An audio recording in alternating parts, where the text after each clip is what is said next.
예, 지난번에 이어서 이번 주에 마찬가지로 이번에는요 정화가 목이 있을 때입니다. 지난번은 목이 없을 때를 봤고요. 이번은 목이 있는 정화 입장에서는 어떨 것인가. 예, 어떻게 보면은 이번 시간이 좀 더 재미있을 것 같기도 합니다. 정화 입장에서 간목을 봤다. 목이 있다는 얘기니까요. 그렇다는 얘기는 간목의 위치가 부모 자리냐, 부모 형제 자리냐, 또는 자식 자리냐.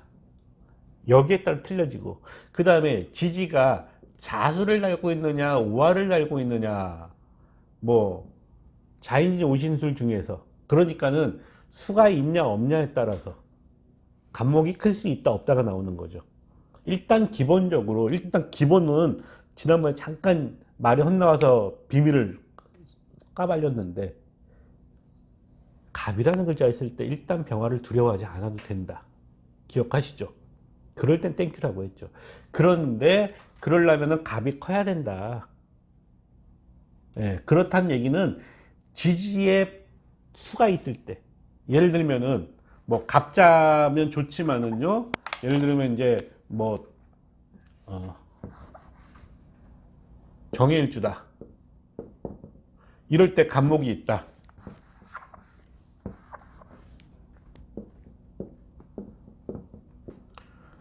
이럴 때는 해수라는 글자가 있죠. 이것이 갑을 키울 수가 있어. 그렇지만은 또 사화가 있을 땐 사기충을 깨졌죠. 이럴 땐 갑을 키울 수가 없어. 그 얘기를 왜 하느냐면요, 정화 입장에서 갑목을 보면은 병화를 두려워하지 않아도 된다고 했죠. 그런데 그 전제 조건이 뭐냐? 갑이 충분히 컸냐, 안 컸냐. 이거에 따라서 병화를 가릴 수 있느냐, 없느냐. 자, 그럼 이쯤에서 우리가 병정 갈등을 왜 갑으로 가린단 말이 뭘까가 궁금하지 않으세요? 저만 궁금한 거 아니시죠? 예. 병정 갈등을 왜 갑으로 가리느냐?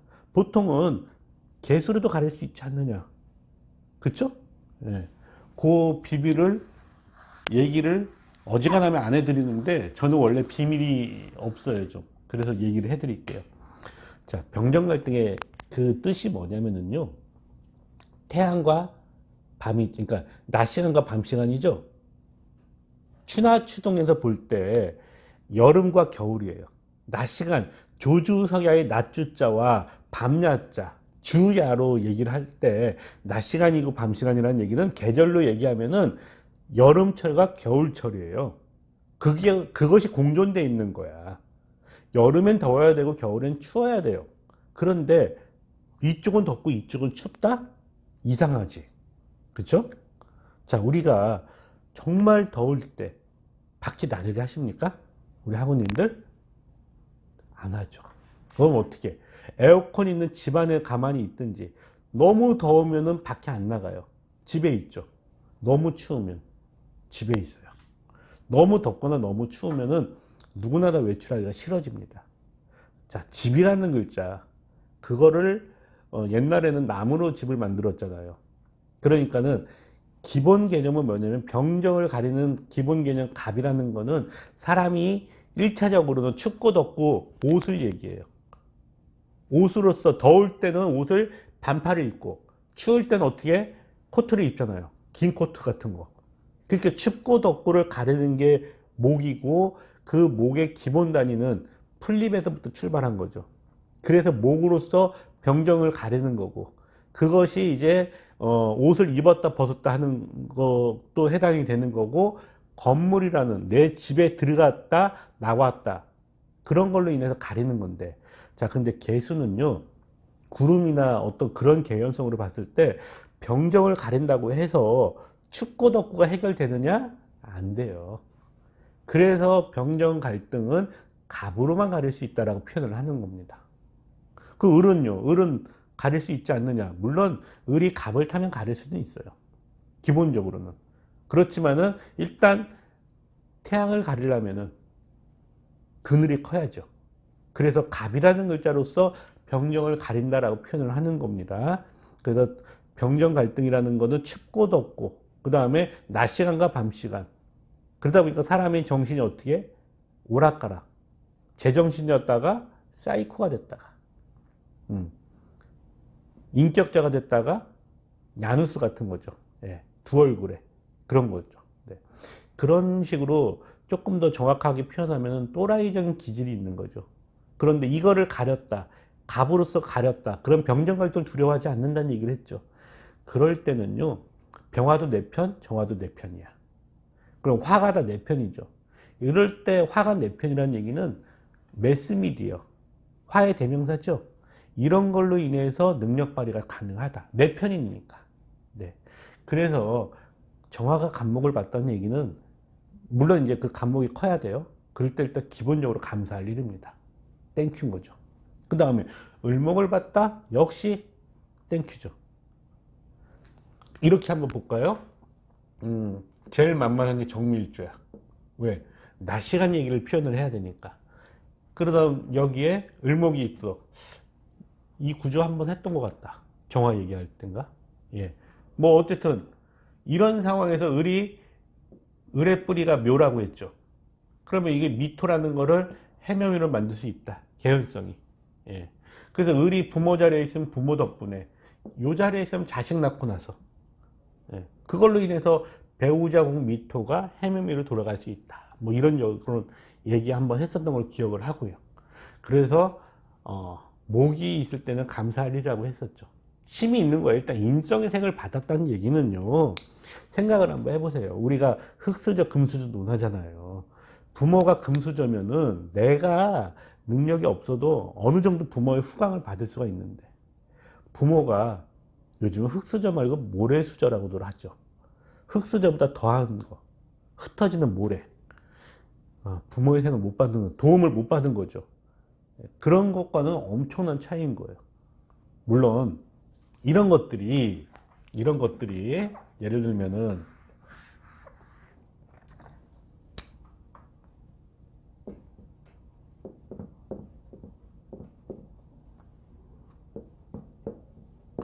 자, 이런 구조라면은 얘기가 또 완전 틀려지죠.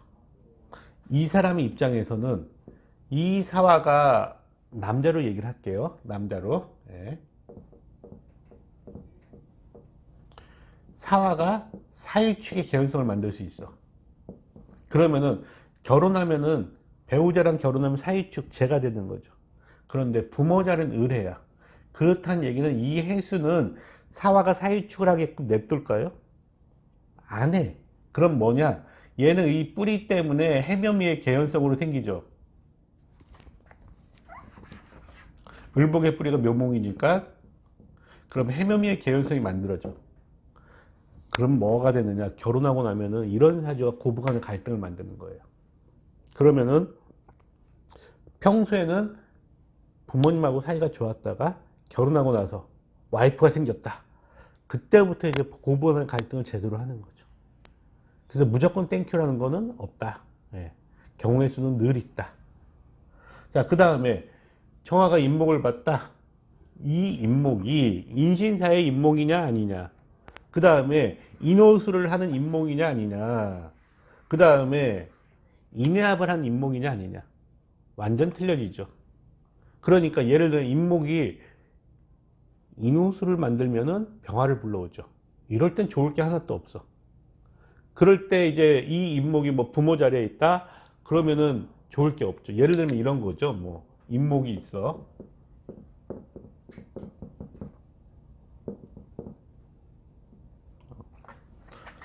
오화를 붙이면 너무 속보이니까 술토점으로 합시다.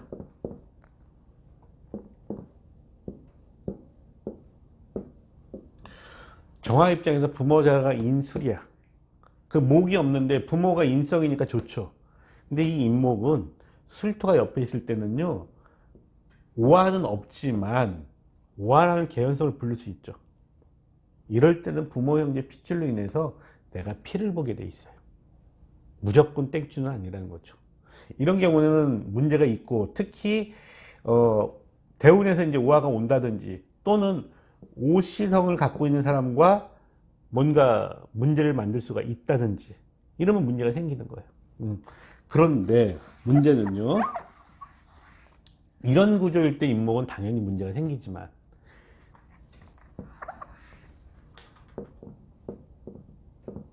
이렇게 인합 구조가 돼 있다. 자, 인해합을 먼저 했으면은요, 대운에서 아무리 우화가 와서 인호수를 하자고 꼬셔도 쉽게 안 돼요. 이미 합을 했기 때문에. 이럴 땐 또 땡큐야. 왜? 인호술의 개연성을 갖고 있지만 인해합을 먼저 했죠. 그러면 나는 이 인해합목으로 인해서 보이지 않게 갑이라는 게 있는 거예요. 인해합목을 했기 때문에. 그럴 때 우화가 왔을 때는 병화를 감당할 수 있다고 했죠. 갑이 있는 거니까. 이럴 땐 또 땡큐가 되는 거예요. 이 경우의 수는 이런 거는 하나씩 하나씩 교량을 해보시는 거 외에는 답이 없다. 묘목을 봤다? 아, 묘에서 유를 끌어오니까 땡큐죠. 감사하죠. 자, 이럴 때 끌어온다는 얘기가 묘유충으로 깨졌냐. 이게 어떤 개념이냐면요.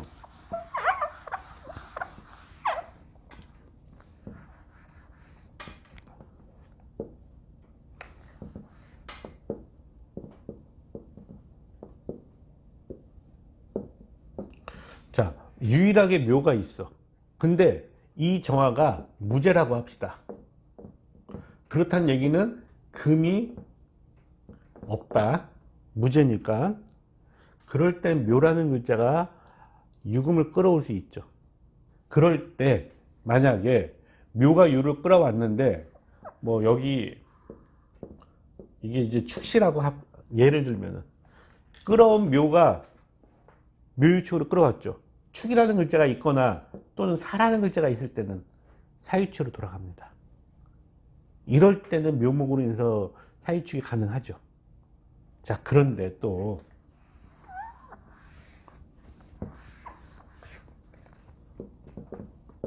이렇게 확실하게 하려면 여기 뭐 해묘미 좀 할까요? 어쨌든 해묘미가 됐든 아니면 묘미만 돼 있든 이럴 경우에는 이 묘가 유를 안 끌어와요. 이미 합을 했으니까. 한번 뭔가에 빠지면은 본성을 잃어버리거든요. 그러니까 경우의 수는 역시 또 다양한 거죠. 그런 식으로 했을 때, 아, 끌어올 수 있다? 없다. 네, 이렇게 얘기가 되는 거고요. 그러나 일단 기본적으로 뭐라고 했죠? 아유, 인성의 생을 받으면 감사할 일이라고 했잖아요. 그쵸? 당연한 얘기고. 그 다음에 지금 우리 전제 조건이 뭐예요? 목이 있을 때 얘기하는 거잖아. 정화가 목이 있을 때.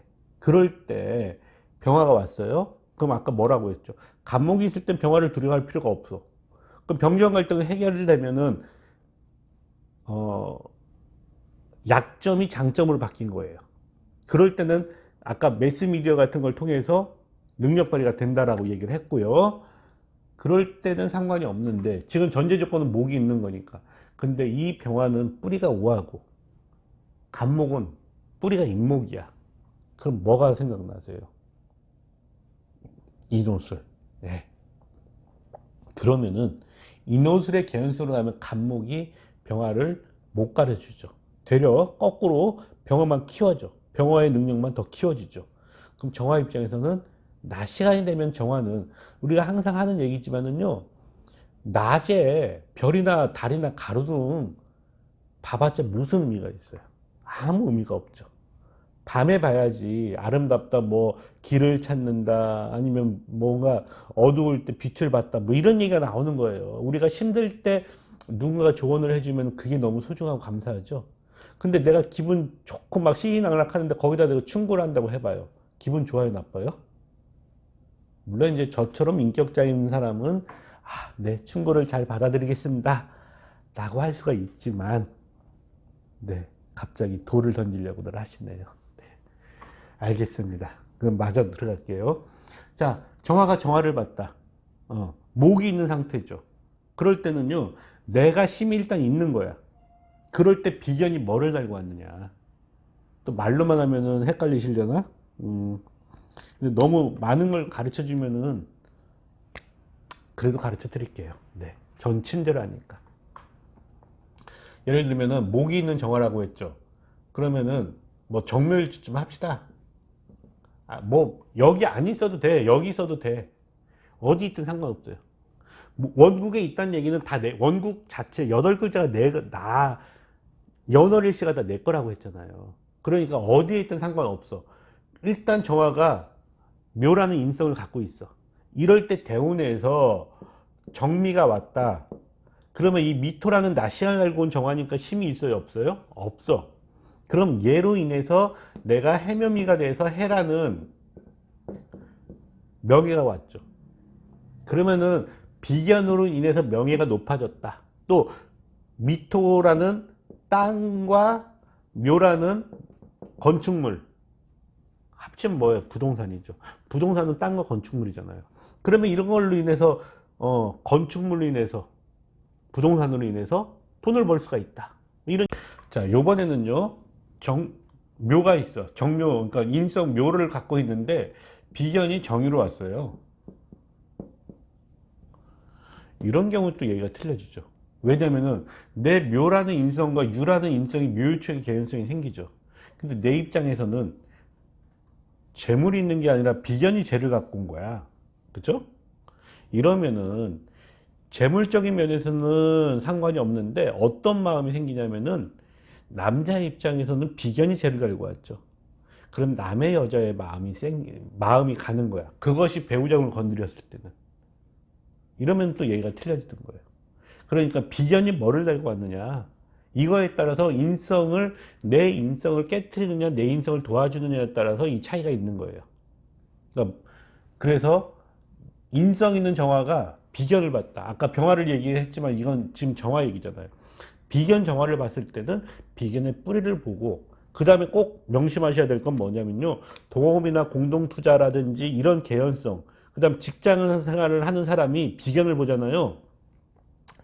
갑자기 우리가 고전에서 용신을 원령과 비견으로 얘기를 많이들 하지 않습니까? 비견이 용신을 쓰는 경우도 많죠.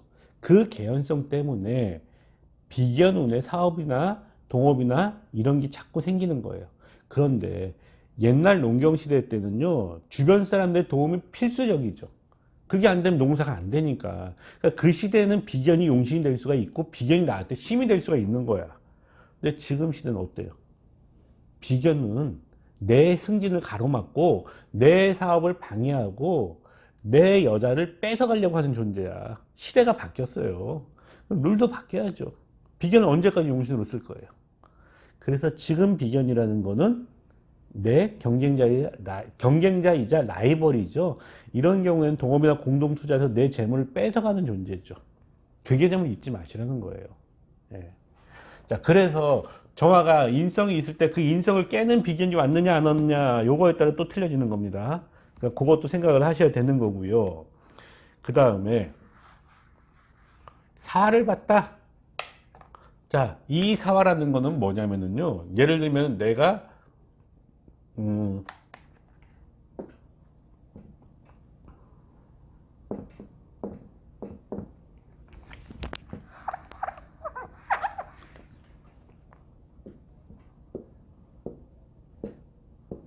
자, 이렇게 여기에 묘라는 글자가 있고요, 무토가 있어. 근데 원구에 수가 없을 때, 그러면 또 복잡해지려나? 자, 일단 자, 정화가 묘라는 인성 봤죠? 예, 봤습니다. 그 다음 무토라는 글자는 이 글자가 이렇게 합시다. 그냥 헷갈리실 테니까 개수로 합시다. 개수의 뿌리는 해수. 그러면 요 뿌리가 여기로 내려오게 되면은 묘랑 만나갖고 해묘미란 개연성이 생기죠. 이럴 때 사화가 오면은 해묘미를 못하게 방해를 하는 거고, 그 다음에 거꾸로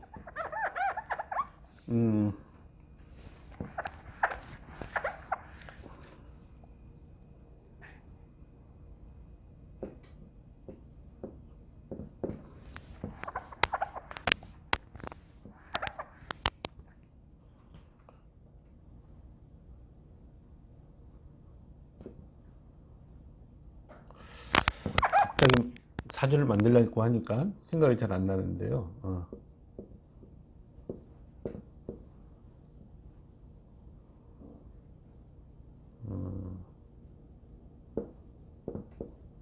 자, 이런 식으로 한번 생각을 해볼게요. 자, 요럴 때 요게 원국에 해수가 있고요, 묘목이 있는 상태야. 그러면 이럴 때는 해묘미를 하려고 하는데 이 유금이 가운데 껴갖고 해묘미를 못하게 하죠. 그럴 때 이 사화가 오잖아요. 자, 일단 사해축을 먼저 하죠. 그 다음에 두 번째로 뭐예요? 사해축을 하죠. 그러면 어떤 상황이 생기느냐?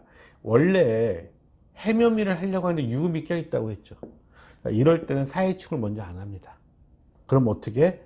이 유금하고 먼저 사해축을 해요. 그럴 때 요게 해묘미를 만들어요. 이럴 땐 또 땡스가 되는 거예요. 이 사화라는 게 원래는 뭐라고 했어요? 병화나 정화의 뿌리라고 했죠. 내 뿌리가 와갖고 그것이 사유축을 한 거지. 사유축을 했기 때문에 해묘미를 방해할 수 있는 요소가 사라졌죠. 그 다음부터 뭐예요? 해묘미가 되는 겁니다. 물론 그렇다 하더라도요, 사화랑 유금이 만나서 보이지 않게 축토가 따라오고, 그 다음에 해와 묘가 만나서 보이지 않게 미토가 따라와요. 그러면은 그렇다 하더라도 이 보이지 않는 충미충으로 인해서 어떤 뭐 위장계통의 질병이라든지 이 건강의 문제나 이런 건 따라올 수가 있어요. 그렇다 하더라도 결정적인 건 뭐냐? 해묘미를 못하겠던 유금이 사유축으로 잡혀졌다. 이러면 또 얘기가 틀려진다. 이해가 가셨죠? 그래서 사화가 왔다는 얘기는 뿌리로 인해서 내가 사유축이 돼갖고 재물도 되고, 해묘미로 인해서 부동산이나 어떤 그런 재물도 되는 거고, 승진도 가능한 거고, 직장인이라면은. 해수가 해묘미를 했으니까요. 그런데 이 사화라는 게 인신사를 만들면은 그건 또 문제가 틀려지죠. 당연한 얘기지만은 이게 지금 유금이 아니고 지지신금이다. 그럼 이때 사화가 오는 누가 봐도 인신사예죠. 예. 그럴 때는 뭐 당연한 얘기로 이제 안 좋다고 얘기를 하는 거고. 그 다음에 이제 우화가 왔을 때, 네, 우화가 왔을 때 역시 이제 목이 있는데 여기에 만약에 임목이 있을 때의 우화냐, 묘목이 있을 때의 우화냐에 따라서 얘기가 또 틀려지는 거는 너무 당연한 얘기를 하는 거예요, 지금. 그 다음에 예를 들면 이렇게 한번 얘기를 해봅시다.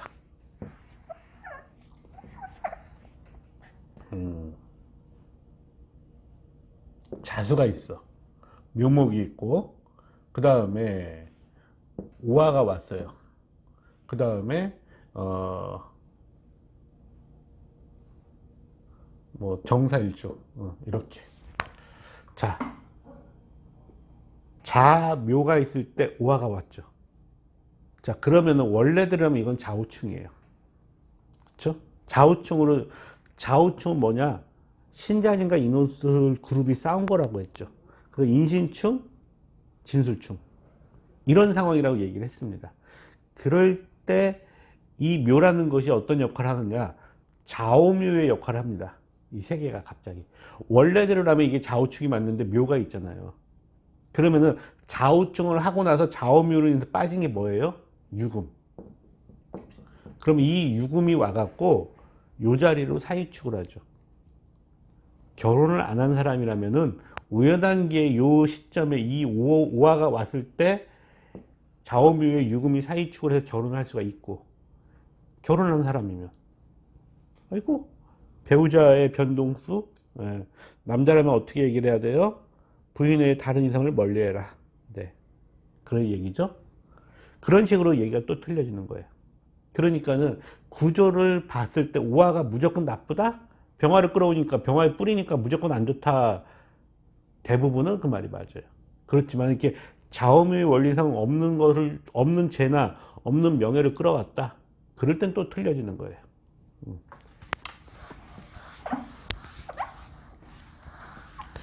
자, 그래서 지금 목이 있을 때, 그런 상황에서 병정 사오미를 봤고요. 또 목이 있을 때 무기토, 그 다음 진술충미토를 볼 겁니다. 그렇다는 얘기는 목이 있다는 얘기는 정화가 힘이 일단 있다는 얘기고요. 그러면 이제 이렇게 한번 봅시다. 뭐 간목이 있을 수도 있고, 그 다음에 을목이 있을 수도 있어요. 근데 일단 요번에는 간목부터 얘기를 해야죠. 그래도 간목이 여기 있다. 그러면은 무토라는 글자가 왔어. 대운에서요. 근데 얘가 무진으로 왔다. 그럴 때 이 갑목은요, 지하수 신자진의 개연성을 달고 온 무토기 때문에 이 무토에 심어져 갖고 갑목이 튼튼하게 뿌리를 박을 수가 있어요. 만약에 이때 여기 원국에 유금이 있으면 더 땡큐야. 진주양끝까지 하니까. 그러면 이때는 또 부동산으로 어쩌고 저쩌고 해서 이런 얘기가 나오고 땅 사면 돈 된다 이런 얘기가 또 나오는데, 문제는 뭐냐면은요, 이 갑이라는 글자가 이렇게 진유양끝까지 하면 땡큐라고 했죠. 그런데 이게 또 하필이면 이게 갑자야. 갑자. 그럼 무진대운이 왔어. 뭐가 돼요? 자진, 신자진. 그러면 자진으로 인해서 신금이 따라왔죠. 요 신금이 물로 가버리면 갑목이 심어진 땅이 어떻게 돼요? 주저앉아. 그 다음에 또 자진으로 인해서 온 신금이, 예를 들면 여기 인목이 있고 여기 해가 있다, 여기 사가 있다. 그럼 이렇게 자진으로 인해서 사해 인이 있을 때 신금이 따라왔죠. 인신사라고 합니다. 이렇게 되면은 문제가 생긴다. 건강의 문제, 어떤 인성, 그러니까 관으로 인한 법적인 문제. 신자진 순이니까 관이잖아요. 관으로 인해서 인신사야 되니까 법적인 문제. 그 서류 법적인 거를 명백히 하라. 이렇게 표현을 하겠죠? 그러니까 이런 경우에는 또 틀려지는 거예요. 네. 근데 이게 무진이 아니다. 예를 들면은 무술로 왔다. 이게 이제 똑같은 구조라고 칠게요. 아까 무진이고 요 같은 구조인데 무술로 왔어. 자, 이럴 때는 자수라는 글자가 신자진의 개연수로 안 가요. 그럼 뭐예요? 인목하고 술토가 만났기 때문에 인신사를 잡아주는 개연수로 가는 거예요. 그래서 갑이 뿌리를 튼튼히 내렸다라고 표현을 하는 거고요.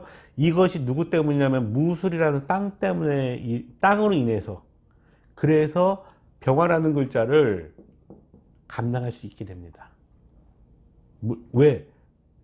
병화의 뿌리 오화가 오면은 인호술 되는 거 아닙니까? 여기 뭐가 있어요? 자수. 그쵸? 좌우축. 그래서 인호술이 안 돼요.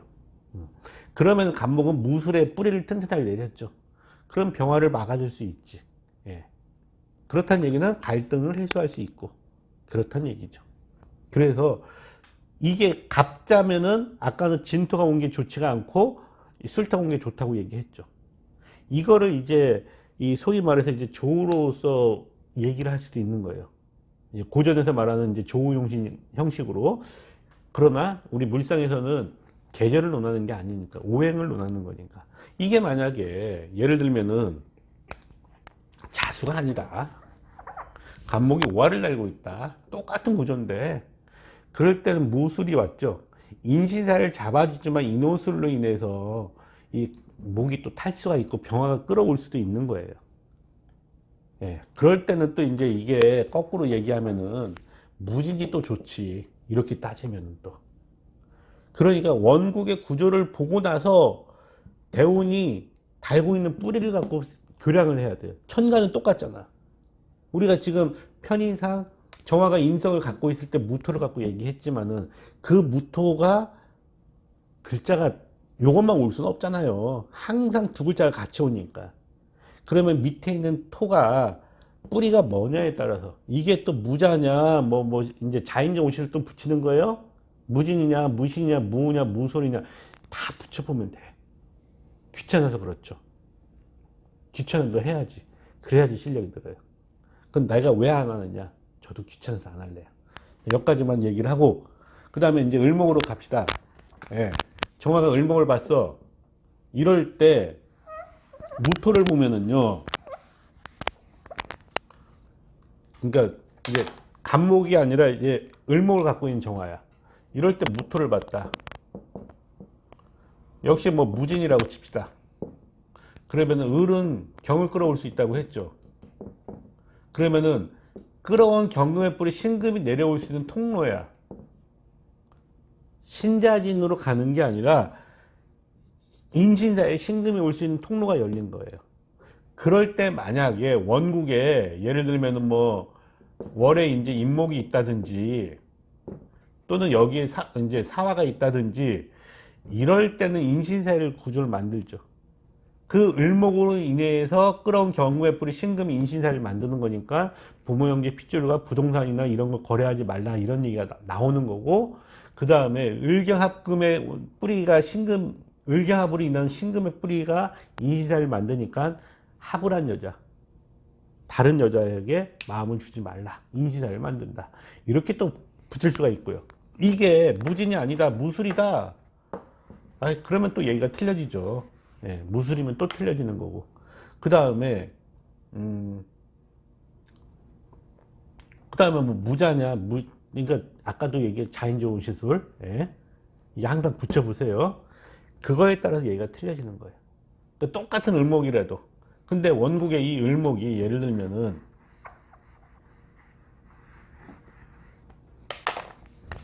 이것도 역시 마찬가지예요. 축해유 미사묘를 붙이면 돼. 을축, 을의, 을미, 을사, 미사묘, 을묘, 이렇게 6가지를 지지를 다 붙이는 거예요. 그런 식으로 하나하나 하다 보면은 지겨워 죽겠는데, 그 지겨워 죽겠는데 어느 순간 실력은 늘어요. 자, 그런 식으로 했을 때 얘가 만약에 극단적인 예를 해야 되니까 알아듣기 편하게, 자, 을의 생이다. 근데 정사일주다. 월에는 월은 일단 비워두고요.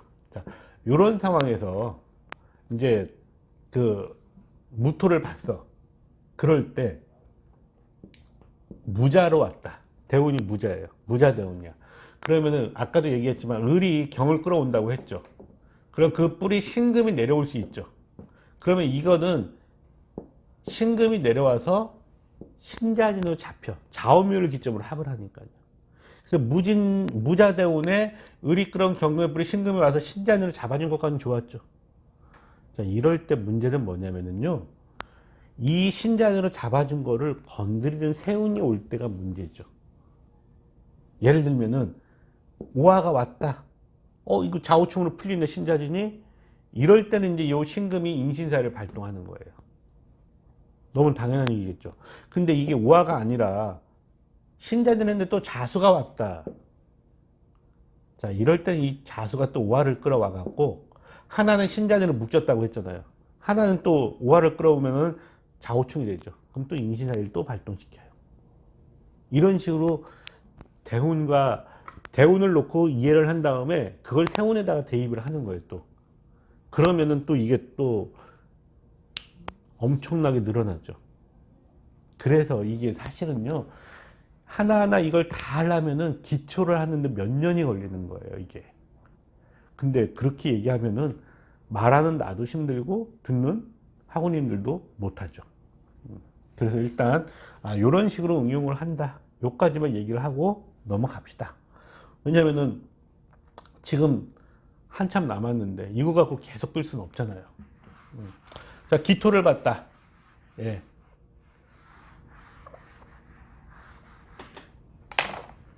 정화가 간목이 있는데 기토를 봤다. 원래 아까 그랬죠. 정화가 간목이 있을 때는 병화를 두려워하지 않는다. 그런데 기토가 와갖고 갑을 갑잡으로 잡아버렸네. 이런 병화가 두려워요. 이해가 되시죠? 그럴 땐 좋을 게 하나도 없죠. 그러니까는 간목이 있을 때 기토가 오면은 갑기압으로 갑이 잡혀버리니까 좋을 게 없어요. 그런 상황에서는 별로 안 좋다. 그건 너무 당연한 얘기인데, 을목이다. 간목일 때는 두렵지만 을목일 때는. 이럴 때는 이제 이 기토가 뭘 달고 왔냐를 따져야 돼요. 예, 그렇다는 얘기는 여기는 이제 축해요 미사묘를 다 붙이는 거야. 축, 해, 유, 미, 사, 묘. 그럼 기축, 기해, 기유, 기미, 기사, 기묘 다 붙여놓고 생각을 하는 거죠. 그 다음에 여기도 이 을목이 당연한 얘기죠. 여기도 축해요 미사묘가 들어가겠죠. 그럴 때 어떤 식으로 생각하느냐. 예를 들어 기축으로 왔다고 칠게요. 그렇다는 얘기는요, 이 사유축의 개연성, 뭐 예를 들어 기축이나 기사나 이런 경우로 왔을 때는 이 기라는 글자는 갑을 끌어옵니다. 그러면 이때 이 을이 갑을 타고 올라갈 수가 있는 거예요. 이럴 땐 땡큐가 돼. 왜? 을이라는 것이 경금을 원래 끌어오는 글자지 않습니까? 을경합으로. 그러면은 경이라는 걸 매달고서 갑을 타고 올라가는 거예요. 이게 교육과 인연 맺고 있을 사주에서는요, 이럴 때 이제 그 교육 계통이 장이 된다고 얘기를 하는 거고, 그 다음에 이런 사주가 이제 뭐 교수로 채용되는 걸 물어볼 때, 이럴 땐 또 이제 확실하다고 얘기를 하는 거예요. 그런 식으로 봤을 때, 기축으로 오거나 기사로 오거나 했을 때는 땡큐겠죠. 그런데 이것이 달고 있는 글자 을미라고 칠게요. 그 기축으로 왔는데, 땡큐 아니야. 그죠? 충미충부터 하니까. 그러니까는 이거를 다 대입을 하다 보면은 어떻게 방법이 없어요. 그래서 이게 기초가 사실은 없는 거예요. 기초는 없는데 그럼에도 왜 기초를 해야 되느냐? 하나하나 다 대입을 해서 머릿속 생각을 해야 되거든요. 이런 걸 해갖고 응용력이 생기는 거예요. 응용력이 최고야. 물상은요. 추리력이라고 하죠. 다른 말로. 예, 투명하기 때문에. 자, 이런 식으로 이제 기축이냐, 기해냐, 기유냐, 기미냐, 기사냐, 기묘냐, 이런 걸 통해서 또 우리 학우님들이 연구를 하세요. 예, 다 할 수는 없으니까. 자, 진술충리 넘어가고 싶어요. 왜? 아까 무진이냐, 무술이냐, 그 다음에 기축이냐, 기미냐 다 얘기했습니다. 똑같은 얘기예요. 그러니까 이게 대운에서 올 때 항상 하는 얘기지만은 무토는 진토 아니면 술토를 달고 와. 기토는 미토 아니면 축토를 달고 와요. 혹시 기술 들어봤어요? 기진? 없잖아. 그죠? 그러니까 요건 넘어갈게요. 진술충리가 이 천간의 글자랑 만났을 때 생각하면 너무 뻔한 거예요. 근데 핵심은 뭐냐? 목이 있다는 얘기야. 그러니까는 예를 들면 목이 있다, 뭐 묘목이 있는데 대운에서 이제 기미대운이다. 아이고, 해묘미로 인해서 해가 따라오네? 그럼 명예가 올라간다? 부동산이 커진다? 뭐 이런저런 얘기를 할 수가 있잖아요. 그러니까 그런 거는 앞에서 다 했으니까 이건 그냥 넘어가는 걸로 하고, 금을 볼 때, 정화가 인성이 있다고 얘기했죠. 그렇다는 얘기, 힘이 있어. 내가 기본적으로 타고날 때 힘이 있기 타고났는데, 그럴 때 금을 본 거야. 재를 본 거죠. 재물이 좋죠. 당연한 얘기야. 그런데 당연한 얘기지만 이 당연한 거를 또 까부셔야죠. 그럼 어떻게? 경금을 봤다. 예. 이럴 때 이 경금을 간목을 갖고 있는 정화냐? 그러면은 이 조건으로만 따지자 보면은요, 경금은 갑을 쳐. 내 인성을 때리죠. 안 좋아. 그런데 이 경금이 경자로 왔다. 그 다음에 요 간목은 갑진이다. 그러면 신자진으로 인해서 경금이, 그 뿌리가 신금이잖아요. 그럼 경금의 뿌리 신금, 대운의 자수, 갑진의 진토, 신자진, 물이 만들어졌죠. 그러면은 이 경금이 갑을 치는 게 아니라 신자진을 만들어서 간목을 키워. 간목을 키우면은 간목은 병화를 감당해 줄 수 있다고 했죠. 그 다음에 신자진이 되면은 보이지 않는 임수가 작동을 하기 때문에 병화를 띄울 수가 있어. 그럼 뭐예요? 방송 예술, 그러니까 방송 계통으로 인해서 명예가 높아진다든지, 아니면 국가 권력으로 인해서 명예가 높아진다든지, 이런 식으로 얘기가 되는 겁니다. 그래서 경금이라는 그 금이 숙살권, 수를 달고 왔으면은 갑을 치는 게 아니라, 원국의 갑을 치는 게 아니라 갑의 칼자루 갑이 큰 칼을 만나갖고 숙살권이 만들어지는 거야. 이럴 때 이제 명예가 높아지는 거예요. 그것도 숙살권이니까 국가의 명예가. 이럴 땐 또 땡큐가 되는 거고, 그 다음에 이제 땡큐가 안 되는 경우도 있겠죠. 당연한 얘기겠죠. 왜? 원국의 갑자인데 그러니까 경금이 오화를 데리고 왔어. 오화가 좌우충 깨트린다고 했죠. 이럴 땐 너무 당연한 얘기야. 그러면은 예를 들면은 갑진이다. 경호대운이다. 자, 요럴 때는요, 다른 글자도 또 생각을 하셔야 돼. 예를 들면은, 여기에 술토가 있다. 네. 그러니까 원국에 진술충으로 깨져 있어, 재가. 그러니까 제가, 간목 입장에서는 재가 되는 거예요. 정화에 인성이 간목이 있는데, 그 간목이 뿌리내린 토가 이렇게 진술로 깨졌죠. 진술충으로. 이럴 때 경호대운이 오잖아요. 그러면은 술토를 인호술로 잡아주죠. 그럼 오술로 인해서 인목이 왔어. 그 인목은 갑에 뿌리기도 하고, 그 다음에 진토가 살아났죠. 그럼 이 살아난 진토는 원래 진술적으로 깨졌을 때는 쓸모가 없지만은, 진토가 살아나면은 이 진토는 진유학금도 할 수 있고 신자진도 할 수 있는 거예요. 깨진 게 살아났으니까. 그러면 여기에 따라 뭐 수가 필요하면 신자진으로 갈 테고 금이 필요하면 진유학금으로 가겠죠. 그럼 재물로 인해서 생긴다. 또 오술로 인해서 인목이 오면 갑의 뿌리가 됐다. 그럼 병화를 감당할 수 있다. 이런저런 얘기가 또 만들어지는 거죠. 그래서 경우의 수는 다양하다. 네.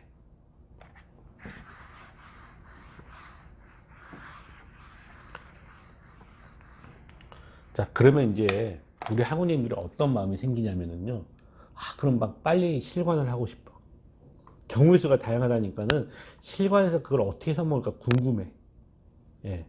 근데요, 궁금해도 참으세요. 기초를 튼튼히 하라는 얘기는, 원래 운동도 그렇잖아요. 기초 체력 다지는 게 제일 힘들어요. 근데 그걸 해야지 체력이 생기고, 그래야지 이제 소위 말해서 기술을 이길 수가 있는 거거든요. 우리가 기술은 체력 앞에서는 쓸모가 없어요. 잔기술이라고 하죠. 그때 체력이 바탕이 되어 있는 기술이 먹히듯이, 기초가 튼튼한 사람들은 사주 상담을 할 때 막힐 게 없어요. 근데 그러니까 눈치를 안 보고 상담할 수가 있는 거예요.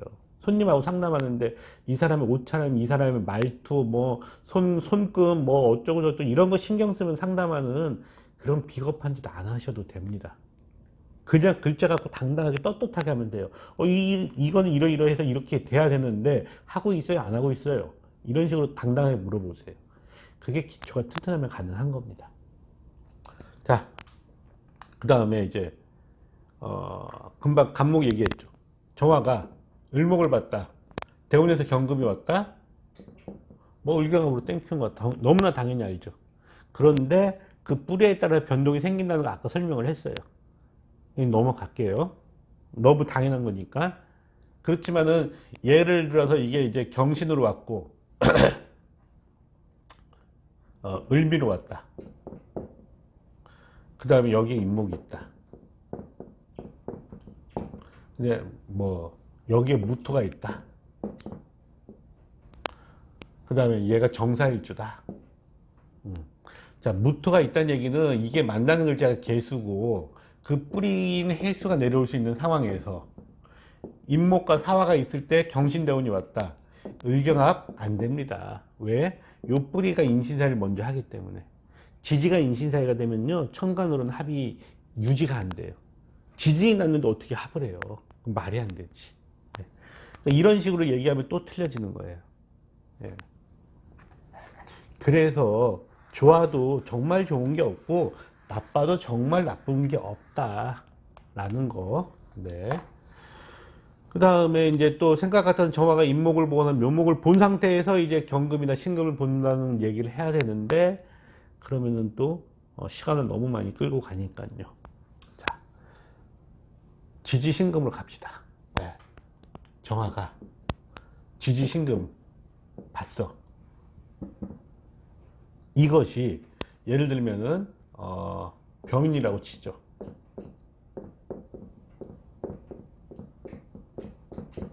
나는 을묘야. 나도 묘라는 인성을 갖고 있고 비견도 인목이라는 인성을 갖고 있죠. 나머지가 중요한 게 아니에요. 이럴 때 지지신금이 왔어요. 요 신금은 비견의 인성, 인목을 인신축으로 깨버려. 근데 나한테는 묘하고 신이라는 얘기는 을과 경의 관계죠. 재물이 돼. 을경합으로. 그것도 어떻게 해? 배우자궁 때문에. 자, 이럴 때는 배우자로 인해서 재물이 커진다라고 얘기할 수도 있죠. 그런데 이 지지신금은 배우자로 인해서 이제 재물이 커지고 부동산도 커지는 것도 되지만 또 다른 비견의 여자일 수도 있다는 얘기죠. 그러니까 돈을 벌어도 항상 여러분들 머릿속에 뭘 담아두셔야 되냐면요. 남자 사주에서는요. 돈을 벌 때, 재운이 올 때 늘 여자도 따라와요. 그래서 항상 여자를 조심하라는 얘기를 꼭 곁들여서 얘기를 하셔야 됩니다. 이거는 뭐 공식처럼 생각을 하셔도 됩니다.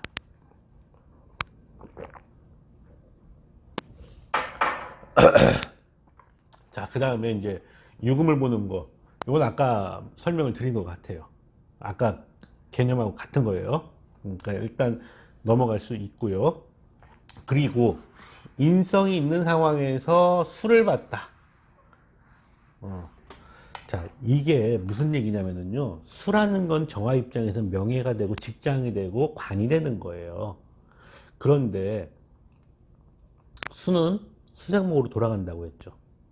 그러면은 인성을 봤는데 그 인성이 강하게 봤냐 약하게 봤냐, 목이 많으냐 적으냐에 따라서 수라는 글자가 와갖고 수생목을 해주면 목이 많을 때 수가 왔어. 안 고마워. 그죠? 우리가 목이 많은 정화는 다른 말로 뭐라고 하냐면요. 목다 화식이라고 해요. 목이 많으면 불은 꺼진다. 들어보셨죠? 아궁이에다가 불 뗄 때 장작을 너무 가득 넣었어. 아궁이에다가. 불은 어떻게 돼요? 꺼져버리죠. 그걸 목다화식이라고 하죠. 숨구멍이 없으면 불은 꺼지잖아요. 그런데 수생목이 돼갖고 물 먹은 목이니까 불에 타요 안 타요? 안 타지. 그러면 더 짜증나죠. 그럼 뭐가 되느냐? 직장 생활할 때 내가 힘들어지고 공부를 하다가, 그러니까 명예로 인해서 내가 너무 힘들어지는 거야. 그걸로 인해서 내가 죽을 판이 되는 거죠. 그런 걸 현실적으로 응용하면은 집안에서 과도하게 기대 심리 있잖아요. 아, 우리 아무개는 장차 판검사가 될 거다, 뭐가 될 거다. 그래갖고 애가 너무 힘들어갖고 자살하는 경우도 있죠.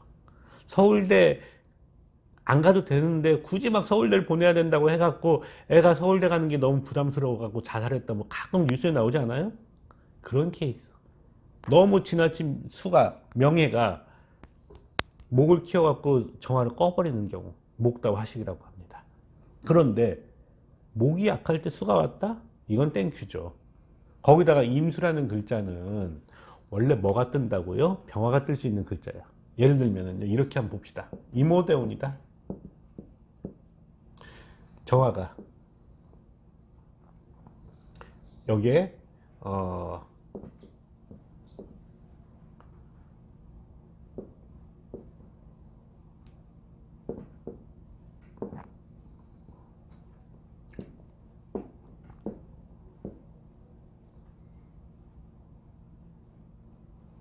그냥 기왕이면 확실하게 하기 위해서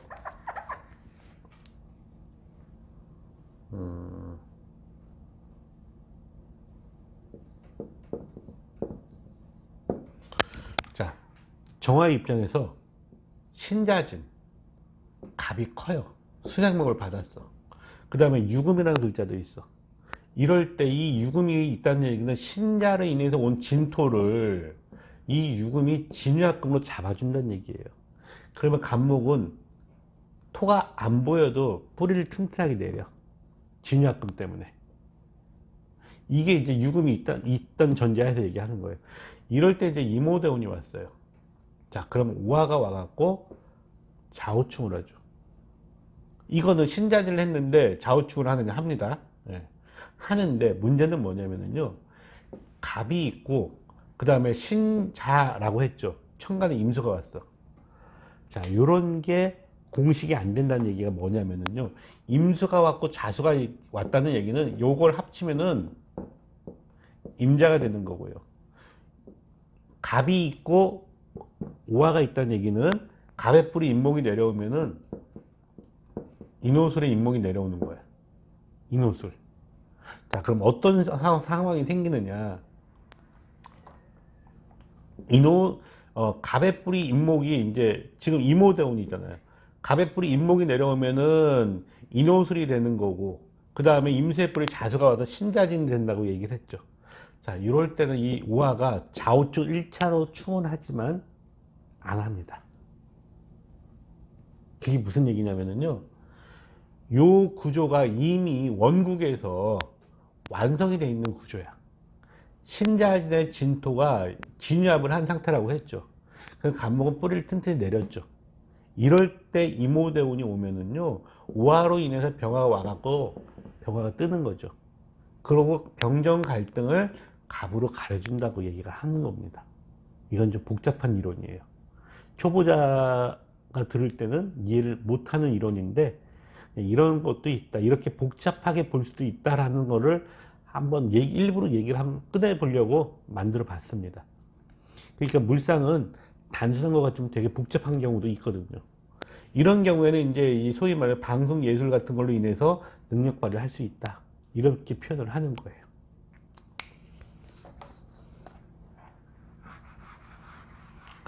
자, 근데 임오로 안 오고 임자로 왔다고 칠게요. 그러면 여기 신자진을 한 상태에서 임자가 또 왔죠. 이게 문제야. 이게 하나가 신자를 했는데 하나가 자수가 왔잖아요. 얘가 또 오화를 끌어오면은 그때는 얘기가 틀려져요. 그때는 이 갑의 뿔이 임목이 와갖고 얘랑 같이 인신사의 개연성으로, 또 정화의 뿌리가 내려와갖고 사신인 인신사회로 가버려요. 요 글자 하나가 아까는 임오라고 했죠. 근데 지금 임자야. 그 얘기가 뭐냐면요, 이미 원국에서 합을 해갖고 안정이 돼 있잖아요. 그럴 때 이거를 깨트리는 구조냐 아니냐, 이렇게 복잡한 거야. 그러니까는 방금 그랬잖아요. 여기서 신자진을 한 상태에서 자가 올 때는요, 이 자수는 반드시 또 다른 이제 인신자의 신금을 끌어오는 거죠. 그게 바로 좌우충이란 말이에요. 좌우충은 인신충, 진술충. 그 개념성으로 인해서 요때는 인신사를 만들고, 아까는 인신사를 안 만들고. 자, 이런 것 때문에 이게 여기서부터 이제 고급반으로 가는 거죠. 이런 복잡한 이론은. 기초반에서는 일부러 얘기를 끄집어낸 거는, 이런 거는 직접적으로 오프라인에서 밖에는 강의가 안 돼요. 온라인으로 이해를 못 해. 지금 우리 듣는 분들도 아이 저 말도 안 되는 얘기라고 하고 말 거야. 그럴 수밖에 없죠. 나도 그랬으니까. 오프라인에서 실관을 하면서 써먹어 봐야 돼요. 자, 이런 거는 나중에 우리 기회가 되면은 오프라인에서 얘기를 할 때가 있을 때고요.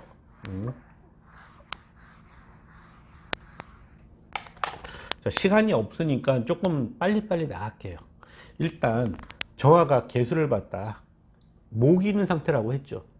그러면은 정화 입장에서 간목이 됐든 을목이 됐든, 그 뿌리인 임목이 됐든 묘목이 됐든, 이럴 때 개라는 글자가 온 거잖아요. 자, 아까도 얘기했어요. 만약에 목이 많을 때 개수가 왔으면은요, 그 뿌리 해수까지 해묘미로 돌아가 버리면 더 답답해 버려요. 우리가 숲이 우거졌는데 비가 오면 어떻게 해요? 숲이 아주 우거지다 못해 그냥 막 사람이 빽빽하다고 하죠. 예, 그런 꼴이 돼버리는 거죠. 그럴 때는 안 좋지만은 딸랑 목 하나가 있을 때 이렇게 개수가 왔다. 근데 예를 들면은 이제 목이라고 유일하게 뭐 이제 을목밖에 없어요. 그것도 이제 을묘도 아니라 뭐 을축이다. 이렇게. 이럴 때 개수가 왔다. 특히 개로 왔다. 아유, 감사하죠.